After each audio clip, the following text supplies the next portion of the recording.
Muy buenas tardes a todos. Estamos en otra sesión, hoy en Ciencia Molotov, referida a lo que es el mascotismo de fauna silvestre en nuestra región en Latinoamérica, desde una perspectiva más desde la educación ambiental y la comunicación científica. Y damos la bienvenida a una gran profesional y una gran amiga, Agostina Juncosa, que ella es de Argentina y nos va a hablar un poco también lo que sucede allá y cómo esto se replica en otras regiones de Latinoamérica. Agos, bienvenida. Hola Raiza y Ciencia Molotov, muchas gracias por invitarme. Como dijo Raiza, yo soy bióloga, graduada de la Universidad Nacional de Córdoba, en Argentina, y si bien no me dedico a este tema, me despertó interés hace varios años a mí y a un grupo de colegas, después de hacer una materia que se llama Bienestar Animal. Nos empezó a interesar el tema del tráfico de fauna, el mascotismo y el bienestar animal. Es por eso que empezamos a dar charlas gratuitas a instituciones educativas en un proyecto de extensión universitaria y bueno, cada vez nos fuimos adentrando más en el tema. Así que les voy a contar un poquito de esto. En la charlita de hoy les voy a contar sobre el tráfico de fauna silvestre como un problema en Latinoamérica y el mundo y sobre una de las principales, digamos, actividades que realizamos que fomentan esta actividad. Bueno, en primer lugar, ¿qué entendemos por tráfico de fauna silvestre? Es la captura en su medio natural y comercialización o intercambio de animales silvestres y sus partes, como pieles, plumas, huesos, colmillos.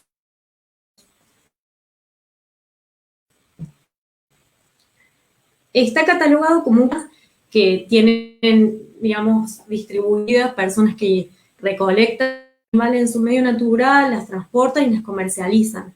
Y el tráfico de fauna es el tercer negocio ilícito más rentable en el planeta, después del tráfico de armas y el tráfico de drogas. Ganancias de que van de los 10 millones hasta los 26 mil millones de dólares al año por la ONU. Ejemplo, acá no sé si les suena este animal, es el pangolín, que hay especies africanas y asiáticas, todas están muy amenazadas y son los mamíferos silvestres más traficados del mundo.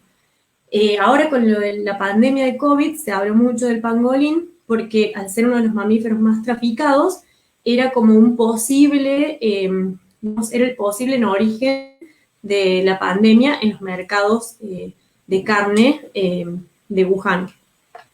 Acá vemos un embrión de pangolín, que la carne de pangolín se considera un manjar y cuesta carísima y es muy preciada.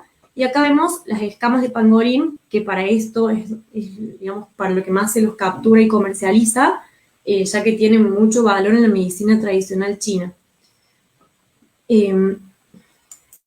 Acá tenemos otro ejemplo que seguramente muchos lo conocen, es la extracción de los colmillos de elefantes para la fabricación de artesanías, como fil, digamos. Un colmillo de elefante puede cotizar hasta 4.800 euros en el mercado negro. Y esto es el equivalente a un sueldo de una persona de Kenia de 10 años. O sea, es decir, que es como para la gente que está necesitada de dinero o es como muy tentador este negocio. Y lo loco es que, por ejemplo, los colmillos que van desde África se comercializan en Filipinas, bueno, en todo Medio Oriente, en Asia, en Europa, incluso llegan hasta Estados Unidos, piezas que generalmente son, por ejemplo, religiosas. Acá un ejemplo más autóctono tenemos al yaguareté, que está cada vez más presionado por el comercio ilegal, porque ahora se usan sus colmillos, se los comercializa en el mercado negro y se usan para, por ejemplo, collares, bueno, tienen mucho valor, sobre todo en China, porque dan como estatus de poder y tienen mucho simbolismo. Pero también se lo usa en reemplazo de lo que antes se empleaba el tigre, porque cada vez es más difícil conseguir tigre. Se produce, por ejemplo, vino de tigre y un montón de cosas. O sea, tiene muchas aplicaciones en la medicina tradicional china. Pero sin irnos tan lejos como China, acá tenemos una foto. Esta foto es de un diario de Salta y muestra a un militar desfilando con una montura de cuero de yaguareté. Pero bueno, ahora sobre todo en Bolivia, en la parte del Beni, empezó a crecer mucho la demanda de colmillos de yaguareté. Y hay un caso en 2014 en el que se capturó, se detuvo una persona, un ciudadano chino, con posesión de 300 colmillos que equivalen a 75 jaguares, además de que tenía cueros de serpientes, astas de ciervos y un montón de otras cosas ilegales. También hubieron varias denuncias de que en algunas radios de pueblitos locales la gente incitaba a la población a ir a cazar jaguares porque les decían cuánto costaba un colmillo, cuánto les iban a pagar y demás. Entonces es un problema que está creciendo muy rápidamente. Pero bueno, es como que quizá todo esto nos parece medio abstracto y podemos pensar que tenemos que ver nosotros en nuestras casas con todo esto. Como que si nosotros no compramos marfil, ni compramos colmillos, ni cazamos jaguares, ¿tenemos algo que ver en todo esto? ¿Ustedes piensan que nosotros contribuimos al tráfico ilegal de fauna silvestre? Y bueno, cuando por ejemplo nosotros dábamos charlitas en algunos colegios o algo, una de las cosas que preguntábamos era qué les parecían estas imágenes de este tipo. En muchos casos, las personas, los niños, decían que les daban sentimientos positivos, les parecían imágenes graciosas, tiernas, les generaban risa. Y lo cierto es que lo único que tienen todas estas imágenes en común es que son animales silvestres que están siendo mascotizados, es decir, que están siendo tratados como mascotas o como animales domésticos. Están teniendo rasgos humanos, por ejemplo, están usando ropita o le están dando de tomar madera a un yaguareté. Y acá es donde introducimos este concepto, el mascotismo. ¿Qué es el mascotismo? Es la adquisición y tenencia de fauna silvestre como animales de compañía. Para ver si entre uno doméstico. El ejemplo más claro es el del lobo, que pasó a ser un perro doméstico. El lobo, Canis lupus, no necesita de los humanos para sobrevivir, tiene un hábitat natural en donde pertenece y cumple una función. Por ejemplo, si se saca el lobo de su hábitat, y además puede ser potencialmente peligroso para los seres humanos. Pero el lobo, por 10.000 años de selección artificial y estar en contacto con el humano, sufrió un proceso de domesticación. Y algunos lobos pasaron a ser los perros que conocemos hoy, este cosita. Y como pensarán, este animalito necesita de los humanos para no pensarán que este animal estarán siempre mejor al cuidado del ser humano que en la naturaleza. Y por supuesto no van a presentar una amenaza para los seres humanos. Entonces, lo que diferencia a un animal silvestre de uno doméstico es el proceso de domesticación. Volviendo, el mascotismo entonces fomenta y financia el tráfico ilegal de fauna silvestre. Tenemos que saber siempre que si nosotros compramos o consumimos en algún medio de comunicación o películas o redes esto, estamos fomentando esto, sí o sí. Y muchas veces esta es la parte fea que no queremos ver o que los medios no nos muestran o que cuando adquirimos una mascota no sabemos. Cuando nosotros pagamos por tener una selfie con un perezoso de esta manera, estamos fomentando esto. Cuando nosotros le damos like en Instagram a una imagen de este tipo, que no sé si todos lo conocerán, después me pueden preguntar, estamos fomentando esto. Por ejemplo, acá les muestro rápidamente las especies más traficadas. Estos son imágenes de Colombia. Como verán, siempre son aves muy coloridas que quizá pueden repetir sonidos y reptiles. Esto es en Bolivia y esto es en Argentina. En Argentina los más traficados son la tortuga de tierra y el loro hablador. Y además, como verán, muchas de estas especies están en peligro. El mascotismo tenemos que saber que se naturaliza muchísimo y se fomenta en los medios de comunicación, ¿sí? Por ejemplo, les voy a contar un ejemplo del loris perezoso. No sé si todos lo conocen, pero este animalito fue tendencia en internet y se hicieron virales muchos videos. Este animalito tiene un aspecto simpático, o sea, todas las personas dicen que es simpático por sus ojitos grandes.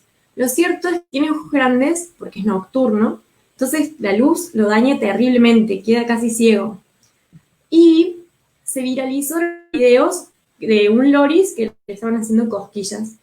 Y el loris levantaba las manitos y todos decían, ay, le hacen cosquillas, y bueno, decían que estaba feliz teniendo cosquillas.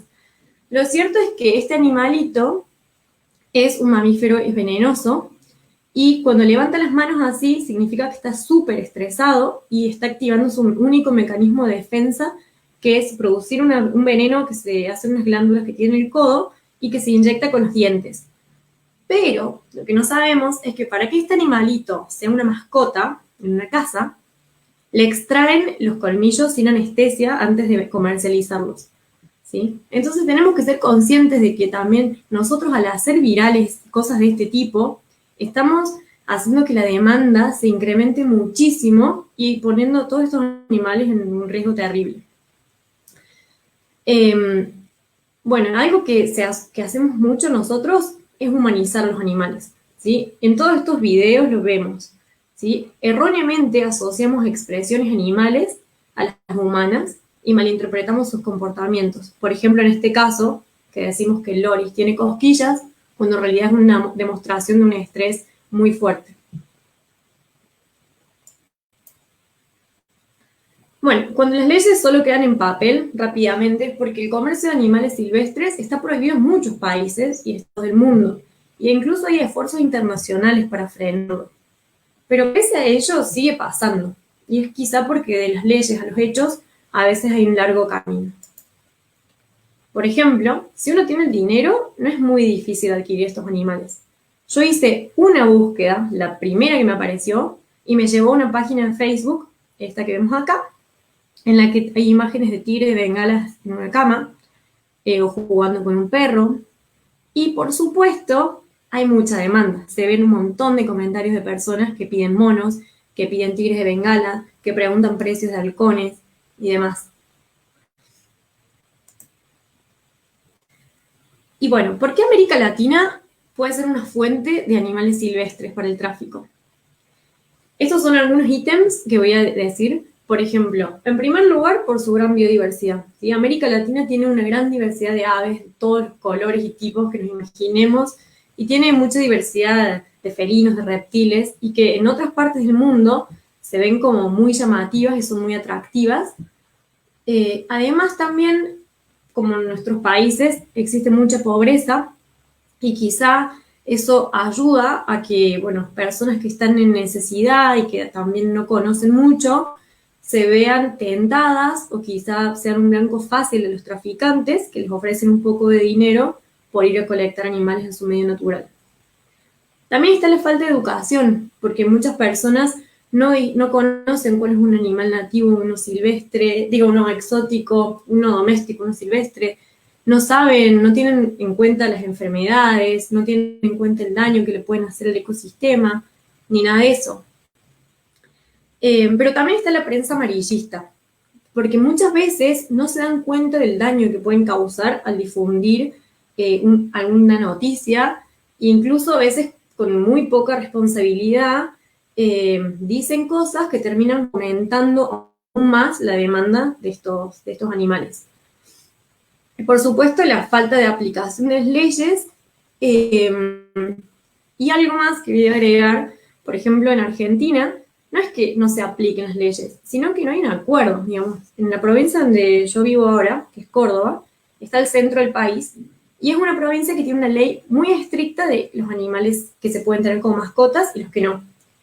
Pero en el resto de las provincias las leyes son muy diferentes. Entonces, cuando alguien adquiere un animal en otra provincia, pasa por Córdoba, le dicen que es ilegal, se la incautan y termina en un refugio de animales, en un zoológico.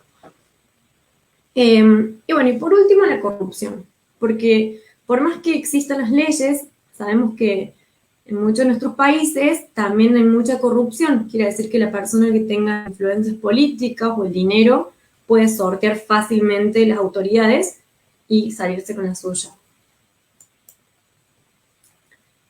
Bueno, acá les voy a contar rápidamente algunas partes del tráfico de fauna, desde el hábitat natural hasta que llega a un hogar como mascota.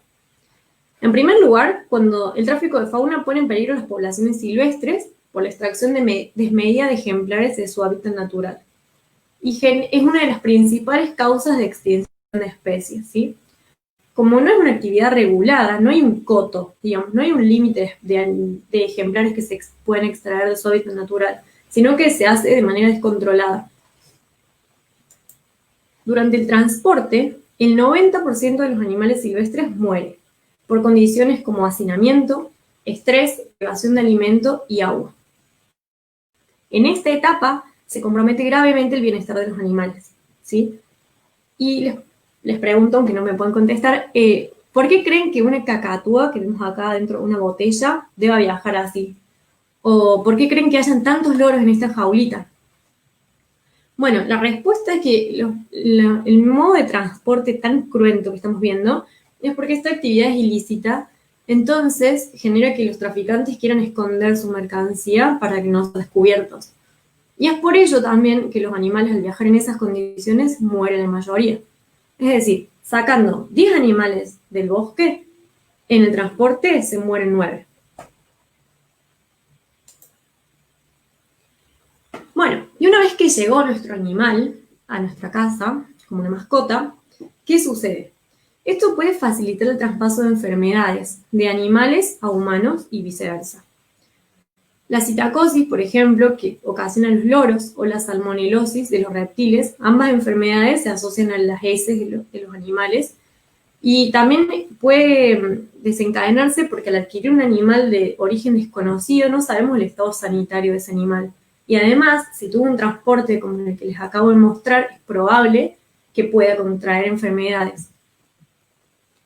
Además, en un hogar se compromete el bienestar del animal y también se pone en riesgo a las personas. Por ejemplo, acá tenemos un hurón, que también es una mascota tendencia ahora, pero es un animal silvestre.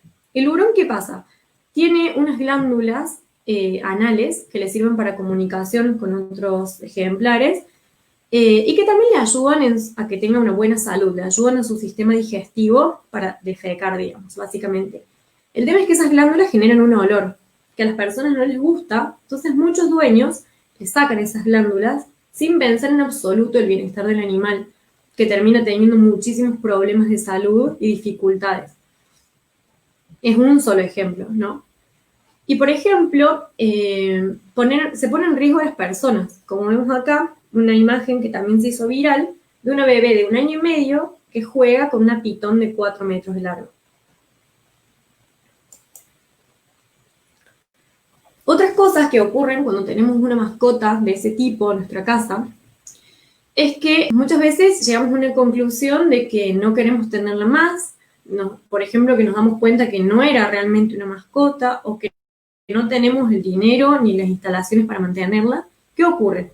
Bueno, muchas personas liberan esas mascotas donde sea, sin ni siquiera pensar si es su hábitat, si es de ese país o no. Por ejemplo, en Florida, en Estados Unidos, hay una invasión de pitones. ¿Sí? Las pitones son de Asia y Europa, no tienen nada que hacer en Estados Unidos. Y bueno, hay una invasión y el origen es eso, que las personas tenían en su casa y se dieron cuenta que no les querían tener más y les liberaron. Un caso más cercano puede ser el de los hipopótamos de Pablo Escobar en Colombia, que bueno, se empezaron a reproducir, salieron de control y ahora son un problema y nadie sabe qué hacer con los hipopótamos. Bueno, esta cosa que estamos diciendo acá, la liberación de los animales, se desató mucho ahora en cuarentena. Por lo menos en Argentina hubieron muchas noticias de personas que decían, no, la cuarentena me hizo entender que los animales están encerrados, sufriendo, y bueno, los liberé. Por favor, si alguien tiene un animal que no es una mascota, tiene un animal silvestre en su casa, no lo libere, ¿sí? Asesórese de qué es lo mejor que hacer, pero no lo libere, porque puede generar un desastre ecológico, enfermar las poblaciones de animales silvestres, o que el animal directamente salga y se muera porque no sabe cómo comer ni nada. Bueno, el último ejemplo que voy a decir es que, por ejemplo, que tenemos una mascota ilegal o bueno, un animal silvestre en nuestra casa y las autoridades nos lo decomisan, es decir, lo extraen de nuestro hogar. Bueno, esos animales terminan en zoológicos, ¿sí? Por ejemplo, en el Zoológico Municipal de La Paz, según los datos, de 562 animales que pertenecen a 82 especies, 500 vienen de rescates del tráfico, ¿sí? En Argentina, en Córdoba, pasa lo mismo. Más de la mitad de los animales del zoológico vienen de tráfico. Pero estos son los animales que viven en el zoológico. La realidad es que en promedio entra uno por día. Solo que no hay instalaciones ni dinero que alcance para mantener a esos animales en un zoológico. Bueno, pero ¿qué pasa en algunos países en los que se permiten las mascotas exóticas certificadas? ¿Es mejor tener mascotas exóticas certificadas? Bueno, para no ser totalmente pesimista, voy a decir que es mejor, en un punto, a tenerlas del mercado negro. Pero, ¿por qué es mejor? En primer lugar, nos aseguramos que no fueron extraídas de su medio natural. Además, nos aseguramos que por lo menos hubo un control sanitario y se tuvo en cuenta el bienestar animal en el traslado o en el criadero. ¿Sí? Pero lo que no nos asegura es que ese animal no es un animal doméstico, sigue siendo un animal silvestre. Es decir, el certificado no va a reemplazar los miles de años de domesticación, ¿sí? Estamos teniendo un animal silvestre y que quizá su bienestar esté comprometido al estar en una casa rodeado de personas, ¿sí? Por ejemplo, este lagarto, por tener un certificado que diga que vino en un criadero, no va a dejar de quizá estar estresado porque su dueño lo pasee como un perro. O esta pitón no va a dejar de ser peligrosa para la nena porque tenga un certificado, ¿sí? Entonces, las tenencias de mascotas exóticas sigue siendo mascotismo porque son animales silvestres. Y antes de que me olvide, otra cosa que genera esto, no positivo, digamos, es que sigue fomentando la tenencia de animales silvestres como mascotas y que quizá también genera confusión y muchas personas no se informan antes de adquirir una mascota y terminan comprándolas en el mercado negro. Bueno, entonces, ¿cómo podemos frenar el tráfico de fauna? En primer lugar, yo creo que con educación, ¿sí? Desde los más chiquitos hasta los más grandes. Concientización de los daños que puede generar, con las leyes y su aplicación y su control, y con compromiso social de todos nosotros y de los políticos. Entonces, para que quede claro, sin demanda no hay tráfico. Y también no seamos cómplices. Si conocemos a alguien que tenga un animal silvestre como mascota, o lo denunciamos o tratemos de convencerlo de que eso no está bien y que se haga cargo, o de que por lo menos nunca más adquiera un animal así. Muchas gracias.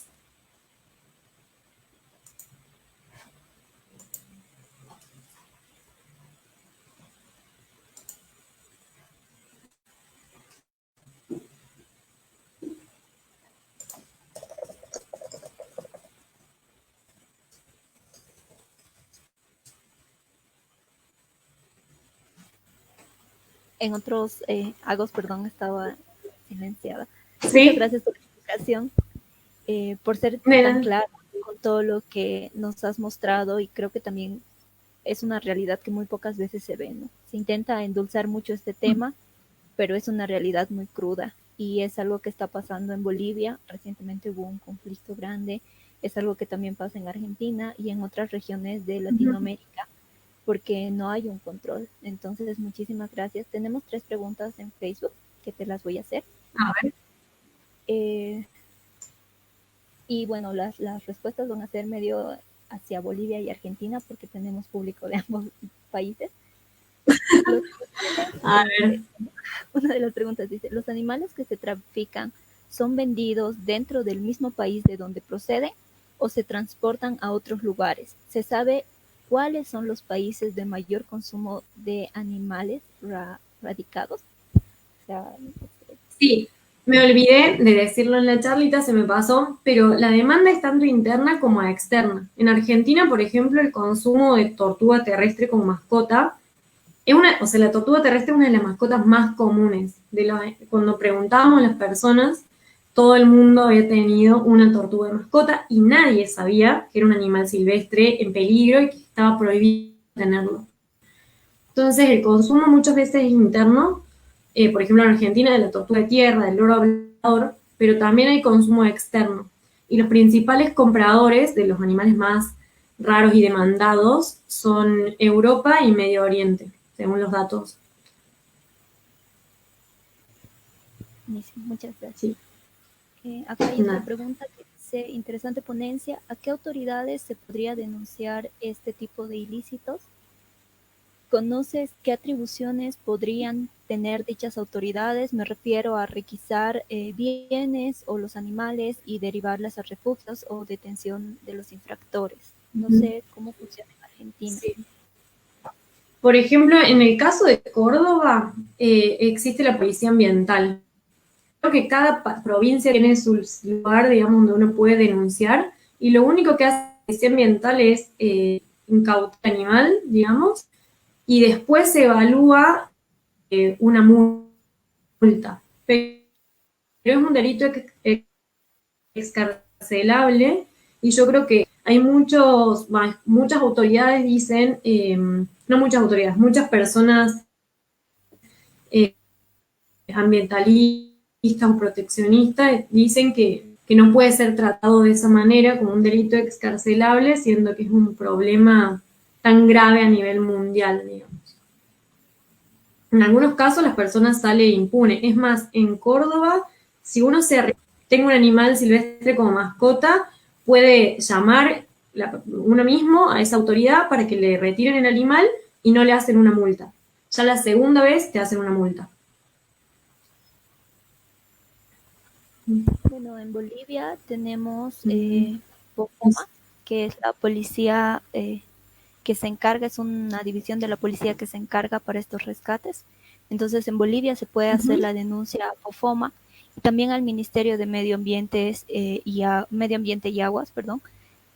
Son las dos instancias correspondientes para poder hacer la denuncia y para que ellos vayan al lugar, tienen la autoridad de decomisar al animal y velar por su bienestar, ¿no? Entonces se deriva hacia un centro de rescate para hacer una evaluación y también se ve si es condenable la persona que ha tenido y solamente es condenable si ha sido extracción directa, o sea, si ellos están traficando, pero si alguien, y es un problema que pasa mucho acá, si alguien dice, bueno, me encontré un zorrito o me encontré un monito, entonces no es punible, no se levantan cargos para la persona y también los cargos son muy bajos, ¿no? Justamente de lo que mencionaste de este ciudadano chino que tenía los colmillos de jaguar, la sentencia fue así un chiste, ¿no? O sea, puedes salir de la cárcel sin siquiera cumplir la condena y se tardó mucho tiempo para lograr que se condene a esta persona, pese a que se tenía toda la evidencia. Acá tenemos otra Claro. pregunta que dice, ¿qué piensas del rol de los bioparques o zoológicos en el tráfico de animales silvestres? Y yo no sé mi opinión personal, pero lo que sí sé es que en Argentina, por lo menos, en mi provincia, no hay refugios de fauna silvestre. Entonces, los zoológicos o bioparques, ecoparques, como se llamen, se ven como obligados a recibir esos animales de tráfico porque no tienen a dónde ir. Entonces, funcionan a su vez como centros de rescate, que en muchos casos los recuperan y se pueden liberar, y en muchos otros casos el animal no puede ser liberado a su medio natural y termina quedándose ahí. O sea, ese es el rol que toman actualmente. Wow, Y, muchísimas perdón, y otra cosa es que, perdón, es que están saturados de animales, porque la entrada es mucho más grande de los animales que pueden ser reinsertados. Muchas gracias. Yo tengo una No, pregunta respecto a este tema de sí. educación ambiental y comunicación científica. ¿Cómo tú ves? o de qué manera crees que se puede empezar a fomentar, digamos, la educación sobre el tema de tráfico de animales silvestres y a qué niveles? O sea, si es lo mismo, por ejemplo, hablar con un niño o hablar con jóvenes o personas adultas ya en relación a este tema del tráfico, cómo se debería de empezar a hacer un trabajo, cómo es más efectivo hacer un trabajo. Ujú. Bueno, por ejemplo, una de las falencias muy grandes es que en la currícula actual, por ejemplo, en Argentina, no está ese tema contemplado. Entonces queda muy en manos del docente que decide qué dar, si hace un espacio y les da algo de eso, y muchas veces los docentes ni siquiera saben de esta problemática, ni saben de distinguir un animal doméstico, uno silvestre, uno nativo, uno exótico, y entonces no se conoce. Cuando yo estuve dando con los otros colegas, digamos, en la actividad de extensión, que damos charlas en colegios, dimos desde nivel primario, secundario, terciario, y claro, tenías que adaptar las actividades. Por ejemplo, en los niveles iniciales más chiquitos, tienes que abordar todo como un juego, digamos, y quizá empezar de a poquito a entender el rol de un animal en el ecosistema y que al sacarlo se genera un problema. Por ejemplo, por ejemplo, les impactaba mucho a los nenes saber que la tortuga que ellos tenían en su casita había sido transportada envuelta en un film casi sin poder respirar y como que ahí les generaba un shock y lamentable, era como que tenías medio como contarles la parte quizá más cruenta a veces de lo que ellos no están viendo para que les quede claro. Pero, por ejemplo, nosotros a veces íbamos a escuelitas más rurales o en pueblos más alejados de la ciudad y los mismos nenes salían al campo a entrampar animales, por ejemplo. Entonces era como muy difícil, de acuerdo al tipo de escuela o al tipo de público que tengas, como cómo abordarles y hacerles entender eso. Pero bueno, lo primero para mí es que debería estar en la currícula. Y después, si uno tiene ganas, empezar a hablar con los docentes de las instituciones y pedir espacio para dar charlas. Mm, Como hago, mm, tenemos más preguntas y comentarios que felicitan la charla y también hacen bueno, algunos comentarios de que los zoológicos deberían convertirse en bioparques, ¿no? Con objetivo educativo mm, principalmente. Es también una de las labores que muchos zoológicos en nuestras regiones realizan para evitar este tema del tráfico. No sé si quieres ujú. hacer una reflexión final antes de terminar la transmisión. Creo que ha sido una charla súper clara y muy directa respecto a todos los temas que no se ven, es que es cierto, no se ve nada de esto. Cuando tienes Ujú. charlas de tráfico, ves así las grandes eh, jaulas, así con un montón de animales, pero también cuál es nuestro rol dentro de todo esto, ¿no? Claro. Y no, solo decir que por ahí, por ejemplo, en Argentina mucho, como el cambiar el nombre de zoológico a bioparque o ecoparque, es más un tema de nombres que lo que realmente quizá conlleve un cambio real, digamos. Lo cierto es que también está el lado de decir, bueno, hagamos muchos más refugios de animales para recuperarlos, pero lo cierto es que deberíamos tratar de acatar el problema de raíz, no hacer más zoológicos, no hacer más refugios, sino tratar de cortar el ingreso de esos animales a estos establecimientos, digamos. Cortar el problema de raíz, dejar de consumir esto, hacernos responsables del consumo más allá de físico, sino de indirecto, vía, no sé, consumiendo estos videos en las redes, dándole likes y cosas así que creemos insignificantes, pero que terminan fomentando que haya más demanda de estos animales. Bueno, Bueno, muchísimas nada gracias más. de verdad. Gracias Bueno, por tu gracias tiempo, a vos, a por todos. haber aceptado la invitación, por estar aquí, también por trabajar en todo este tema. Muchísimas gracias, de verdad. Bueno, gracias, Ray. Gracias a todos. Bueno, Chao. gracias a la audiencia también. Voy a cortar transmisión. Sí.